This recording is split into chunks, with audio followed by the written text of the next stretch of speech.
ఏపీలో ఎన్నికల కోలాహలం మొదలైంది. ఇప్పటికే ఆయా పార్టీలు తమ పార్టీ నుంచి పోటీ చేసే అభ్యర్థుల జాబితాలను కూడా విడుదల చేశాయి. ఈ క్రమంలోనే మావోయిస్టు కీలక నేత గణేష్ ఏపీలోని రాజకీయ పార్టీలపై స్పందిస్తూ లేఖాస్త్రాన్ని సంధించారు. ముఖ్యంగా ఆయన సినీ హీరో పవన్ కళ్యాణ్ స్థాపించిన జనసేనపై తీవ్ర విమర్శలు గుప్పించారు. పార్టీ స్థాపించిన నాడు తమ పార్టీ కమ్యూనిస్టు భావాజాలం గల పార్టీ అంటూ పవన్ చెప్పుకొచ్చాడని అన్నారు. కానీ అతడు ప్రస్తుతం బీజేపీతో పొత్తు పెట్టుకుని రాజకీయం చేస్తున్నాడని ఆరోపించారు. పవన్ కళ్యాణ్కు స్థిరమైన రాజకీయ విధానం లేదని, అతడికి విశ్వసనీయత తక్కువని అన్నారు. సినీ గ్లామర్, కాపు కులాస్తుల గుర్తింపుతో రాజకీయ నిరుద్యోగులకు జనసేన ఒక వేదికగా మారిందని మావోయిస్టు గణేష్ అన్నారు.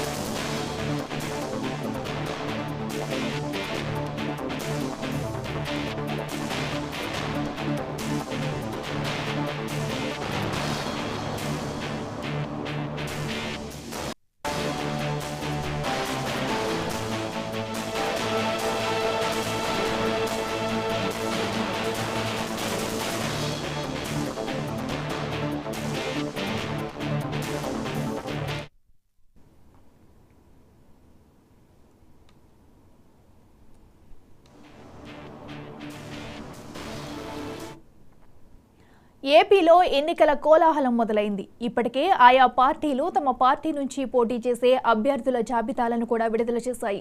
ఈ క్రమంలోనే మావోయిస్టు కీలక నేత గణేష్ ఏపీలోని రాజకీయ పార్టీలపై స్పందిస్తూ లేఖాస్త్రాన్ని సంధించారు.